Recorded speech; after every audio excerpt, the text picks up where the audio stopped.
What are we discussing on today's podcast, you ask? Gotta break down the D-backs Game 2 victory over the Philadelphia Phillies, discuss if Zac Gallen can bounce back against the Phillies, I guess, today at the time of you guys listening to this, and why not discuss who should be the number 5 starter in the rotation and who should be the closer going forward, all on today's Locked on Diamondbacks podcast. You are Locked on Diamondbacks, your daily Arizona Diamondbacks podcast. Part of the Locked On Podcast Network, your team every day.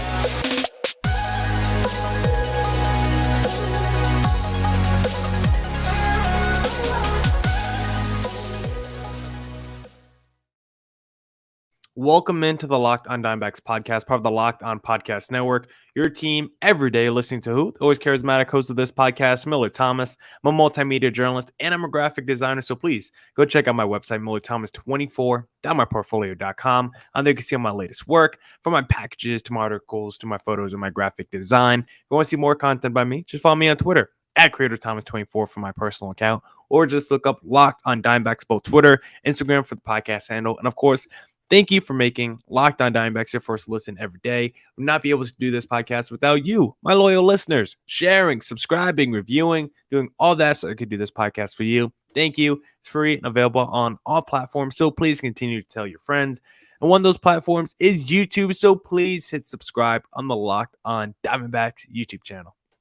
But let's talk about that D-backs Game 2 victory over the Philadelphia Phillies, because the D-backs keep streaking, and now they have won, I believe, 4 straight games, 3 straight series, and this is not some rollover opponent. I know the Philadelphia Phillies, after this latest D-backs victory, are now 22-26, 4 games below 500, but the Phillies are 13-10 at home, above 500 record at home, and don't forget, this is the reigning National League champion. So we can't just take for granted these wins over the Philadelphia Phillies, because they are a legit team. But the D-back just came in there and had another resilient win with the 4-3 victory. D-backs now 29-20 on the season, 9 games above 500. And it's not easy to take down the Philadelphia Phillies and limit their offense, just because they have so many dudes that I'm just scared of when you go up and down this Philadelphia Phillies roster and lineup. Like, even though they're 4 games below 500 and they struggled this year and been kind of mediocre, this lineup is loaded. Bryson Stott's a pretty good young player. Trey Turner struggled this season, but he's a superstar, right?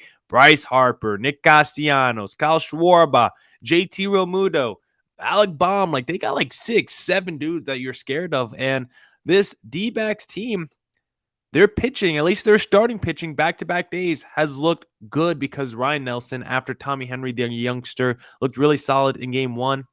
Ryan Nelson had one of his best starts of the season against the Phillies. 6 innings, 3 hits, 1 earned run, 4 strikeouts, and just threw 82 pitches over those 6 innings. And for Ryan Nelson, it's been a positive streak that he's on right now, because if you look at 3 of his last 4 starts, he's pitched at least 5 innings and has given up no more than 2 earned runs during those starts where he's pitched well into the 5th inning. So Ryan Nelson's starting to pick it up a little bit. And really, if you look at that fastball velocity, it just seems to keep climbing and rising with each start as he's building up his arm strength, as he continues to work with Brent Strom. It just looks like Ryan Nelson's getting better as the season progresses. And if you look at his fastball velocity from last night's game, I guess at the time of you guys listening to this podcast, averaged 95.2 miles per hour, up 0.8 miles per hour, which you love to see. A slider was up 0.6, the curveball was up 1.6, and the changeup was up 1.2. And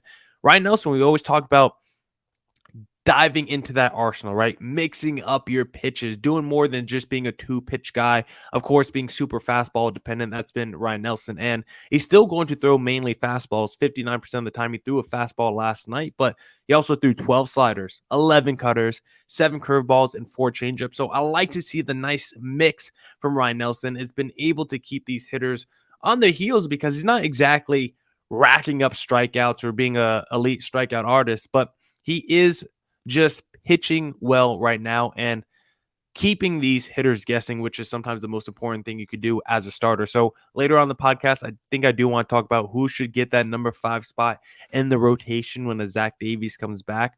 or which youngster should stay in the rotation, I should say, when Zach Davies comes back. But Tommy Henry, Ryan Nelson, back-to-back good starts by the youngsters. And on Friday, I'm going to the Dbacks Red Sox game, and I'm going to watch Brendan Pfaadt live. So I'll give you my testimony, further testimony on who should win who should win a couple of rotation spots after I see Brendan Pfaadt on Friday against one of my favorite teams, my favorite team growing up, the Boston Red Sox. But overall, just some more points from this game. Of course, Ryan Nelson was good, like I just said. The offense, Lourdes Gurriel had another hit. He wasn't a major contributor in this one. He did score a run, but he continued that hit streak. I think he's at like 14 or 15 games now.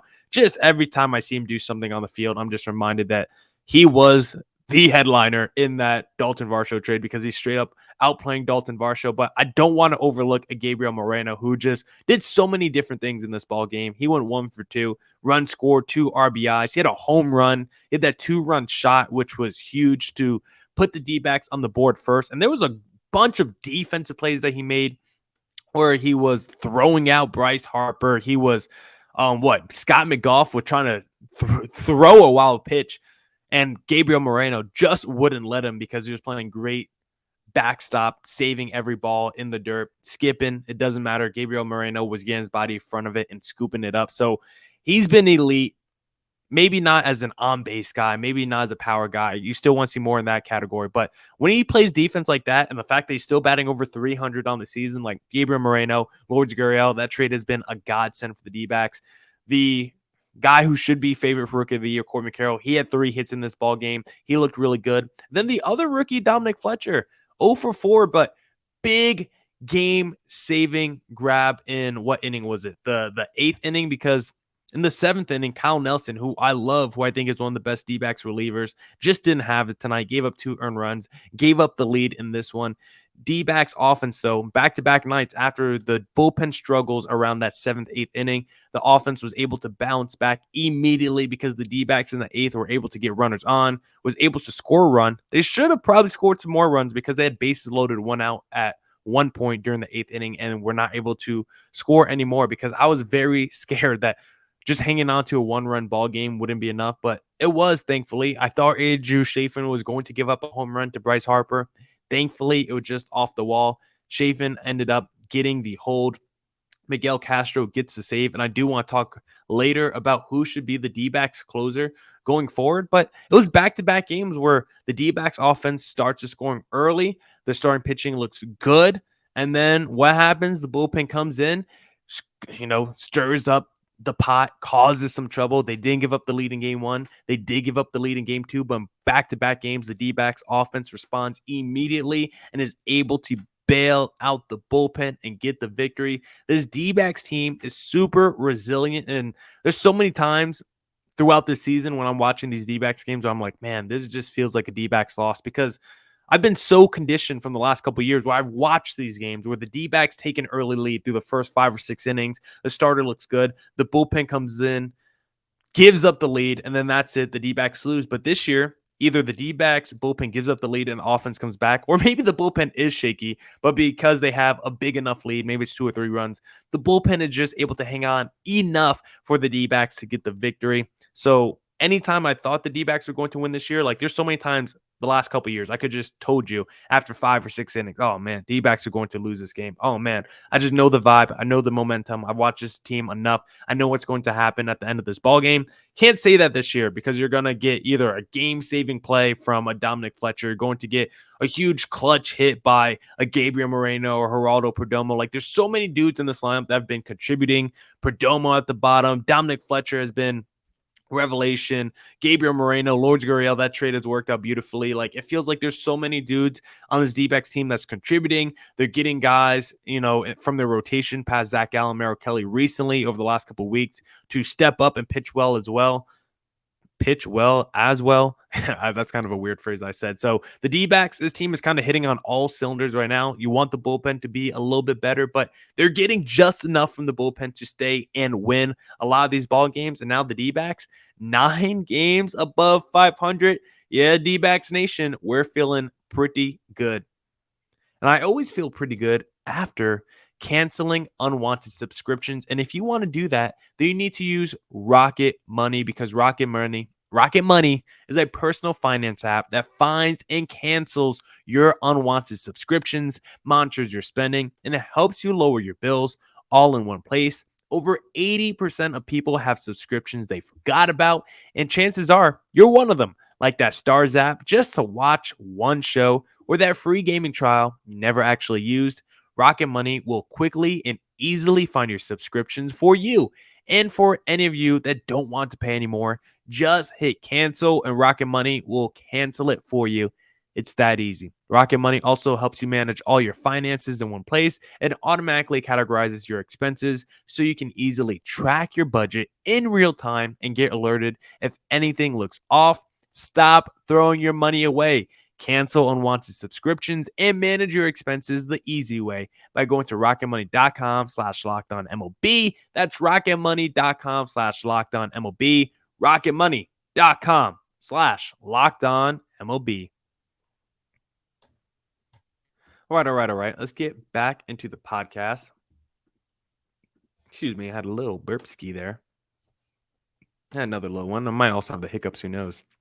But let's talk about my computer. I thought my computer was about to freeze on me, and I thought this podcast was about to be over. I got really scared there. I saw the little spinning wheel of death.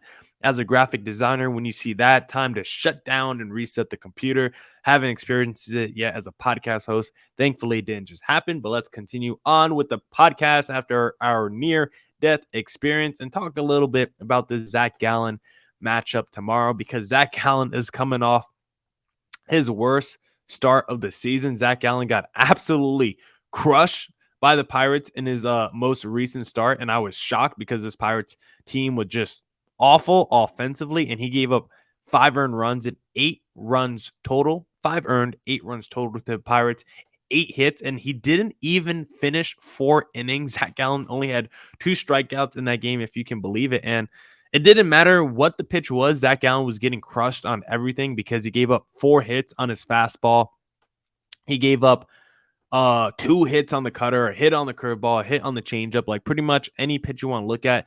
The numbers didn't produce good results, and the worst part is he gave up a lot of hard contact. That fastball average exit velocity was 97.7 miles per hour. The cutter, 96.2. The curveball, 100. So it's like these Pittsburgh Pirates were just crushing Zac Gallen in his most recent start. They weren't getting fooled by anything, and Zac Gallen's fastball velo was actually up in the last game. Compared to where it's been most of the season. He was sitting around 94 miles per hour. So it's kind of weird. Zac Gallen's hardest fastball he was throwing all season was the one that was getting tagged up the most. And so hopefully maybe it's just one of those things where it just didn't have enough movement and was sitting in the middle of the zone. I'm sure he's been in the film room the last week, the last 5 days with Brent Strom and Toy Lavello to go through his issues as to what was happening in that situation. Because for Zac Gallen, he's no longer going to be the favorite as it currently stands for the NL Cy Young Award winner. He can definitely get back in the conversation, but his ERA went from like 2.3 something to like a 2.95 after that most recent start. So for Zac Gallen, if he wants to get back in the Cy Young Award race, he's a guy that loves streaks, especially scoreless streaks, and he's going to maybe need to start another one against the Philadelphia Phillies to get that respect back as the Cy Young Award favorite or front runner in the race. And the Philadelphia Phillies, to him, in his career have been pretty nice to Zac Gallen, because Zac Gallen has where do I have it? Here we go. Zac Gallen in his career has 18.2 innings pitched against the Philadelphia Phillies, only 4 starts in his whole career, but he's only given up 4 earned runs, a 1.39 ERA, double-digit strikeouts per 9. Only has walked 7 dudes during that time as well. So Zac Gallen has been elite against the Philadelphia Phillies in his career, and we're going to need to see it in the series finale for the Dbacks to get that sweep, which is not something that they do often, because, guys, it's not easy to get sweeps in Major League Baseball. Like, I predicted a sweep against the Oakland A's, and the Dbacks weren't able to do that because it's not easy to sweep teams. And there was a 3-game the D-backs did win 3 straight games against the Dodgers, but it was in a 4-game series, so that didn't count as a sweep. I'm just looking at their schedule quickly. Like, do the D-backs have a sweep yet this season? No, because they had a 4-game series against the Giants where they took 3 out of 4. They took 2 out of 3 most recently against the Pittsburgh Pirates. They should have beaten the Oakland A's in a sweep, but they did have a walk-off loss. So the D-backs beat the Philadelphia Phillies on Tuesday. It actually wouldn't even be a sweep because I'm so no, actually, yeah. I got confused for the schedule with a second because I'm on Baseball Reference. I forgot they haven't updated it yet. So yeah, the D-backs series finale Wednesday. So if they beat the Phillies on Wednesday, this would be the D-backs' first sweep of the season, first time getting the brooms out, and doing it against the reigning National League champs would be mighty impressive. But once again, it won't be easy to do. JT Realmuto's having himself a solid season. He's one of the best offensive catchers behind the plate in Major League Baseball. Bryson Stott's having a pretty fine season as a second-year player. Trey Turner, maybe this is the game where he gets going and starts to turn it around and starts to go on a little streak. Kyle Schwarber has been awful so far this season. He's batting 177, and even with that being said, he still has double-digit home runs, and this is someone that likes to get hot in the summer months. We're starting to get hot, in Arizona. I want to assume Philadelphia is starting to get hot as we enter late May as well, but Schwarber, Trey Turner, Bryson Stott, Alec Baum, JT Realmuto, Bryce Harper, Castellanos, they just have so many dudes in that lineup that you have to be fearful of. So Zac Gallen cannot play with his food tomorrow. And for the Philadelphia Phillies, we're going to see Ranger Suarez on the mound, it looks like. And he's someone that just hasn't pitched a ton this season, only 6 innings pitched. So he's still someone that's trying to work his way into game shape. So this might be a good chance for the D-backs to come after a Ranger Suarez and attack him.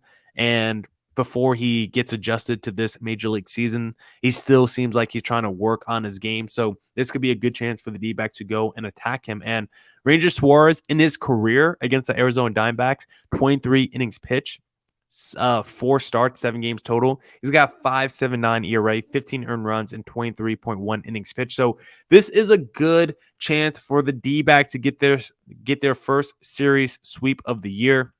If you look at the FanDuel odds, I think Spencer Strider is currently the favorite now for the NL Cy Young Award. So if Zac Gallen wants to get back in the Cy Young Award race, he needs to do it against his Philadelphia Phillies team. And for this D-backs team, for the lineup and the offense, let's continue. Let's keep it going when it comes to this offense and scoring early, because this D-backs team has done a really good job of putting up runs early in these series, and specifically the last 3 series that they won. That's been a common theme. First, second inning.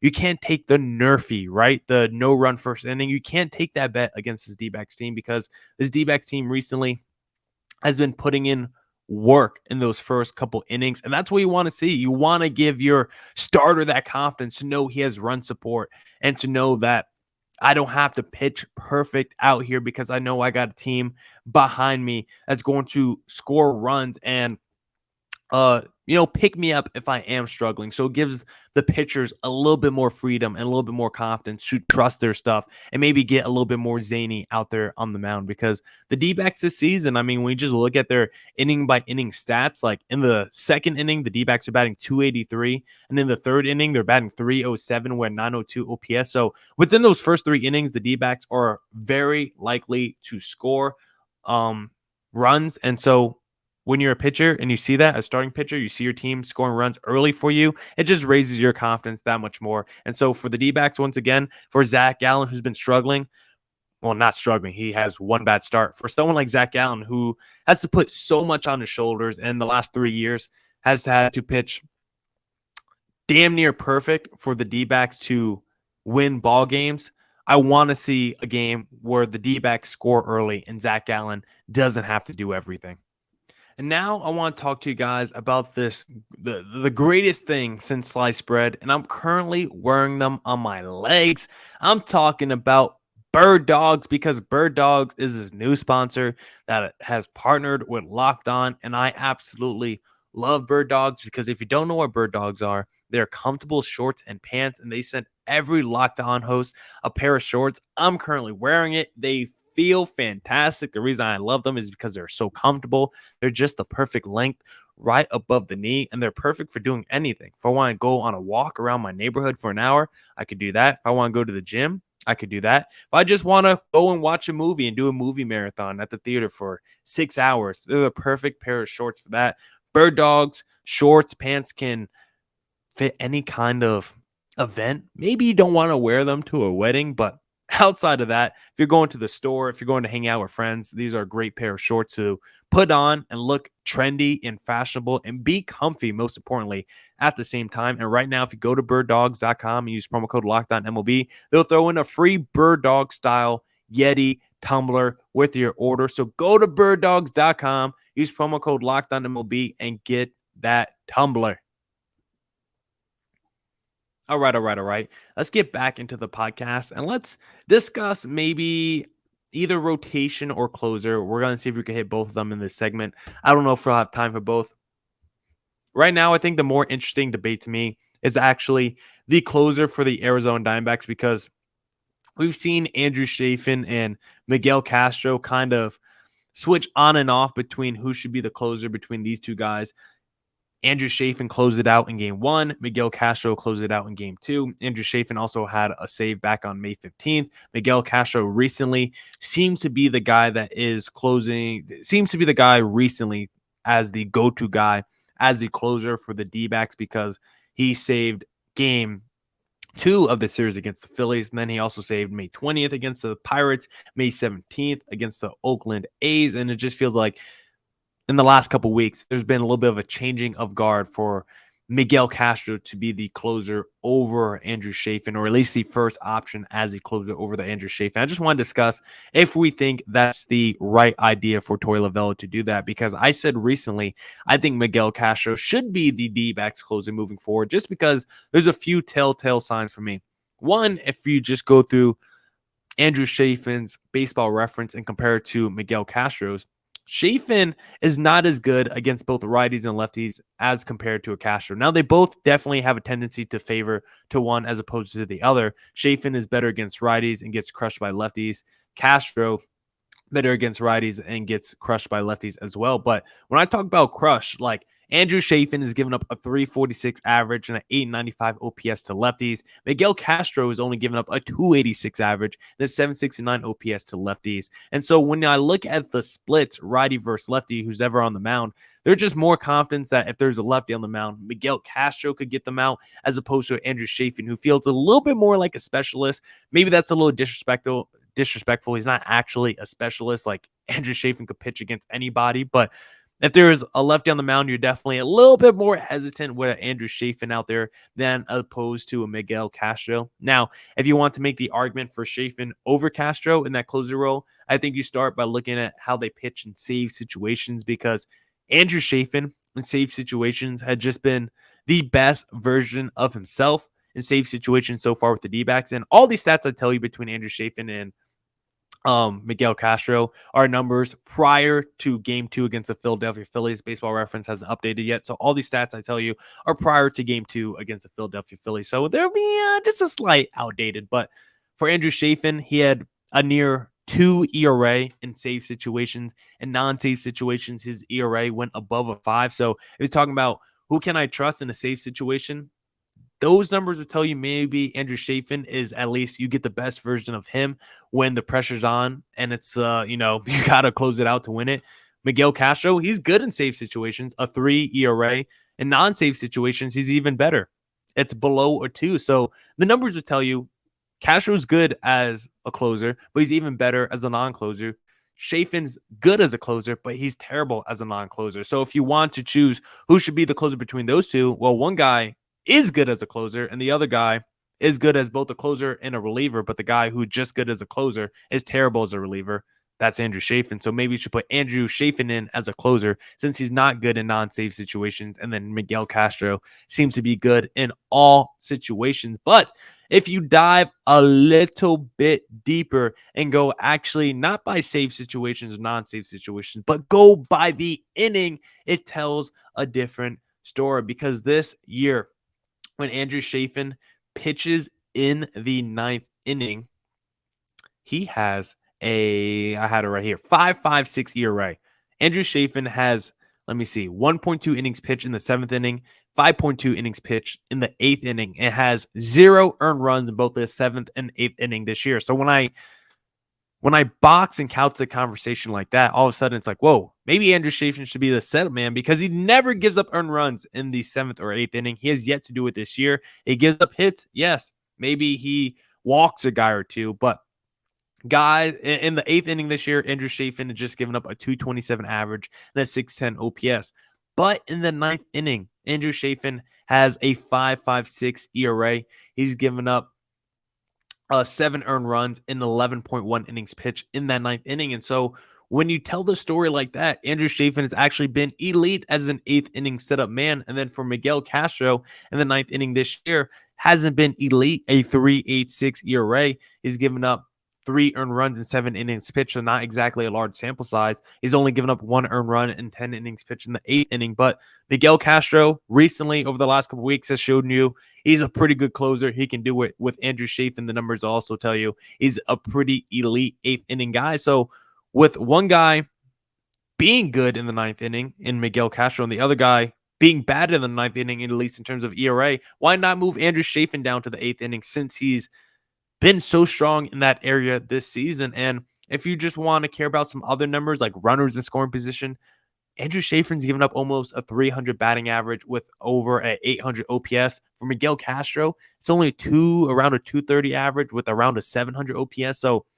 that's something that I care about because Andrew Chafin always puts guys on. It always feels like he gives up a hit or a walk. And if there's a lefty on the mound or if there's runners on, he's more likely to give up a big hit that leads to a run scoring play for the other team. Because just men on the bases, Chafin is giving up a 300 average with over 800 OPS. Meanwhile, Castro is shutting that stuff down with men on 200 average, below 600 OPS. So we know Chafin gets crushed by lefties. We know he's not good with men on the bases. And if you just make it like a high leverage moment, again, I'm not entirely too sure what that means, but according to high leverage moments this year, Andrew Chafin's given up like a 250 average, around a 700 OPS. Meanwhile, Miguel Castro is just way better, around a 200 average, around a 600 OPS. So high leverage moments, runners on, 9th inning. I think every stat and scenario is just leaning toward Miguel Castro. And just from the eye test, when I watch those two guys, when it's a high leverage moment,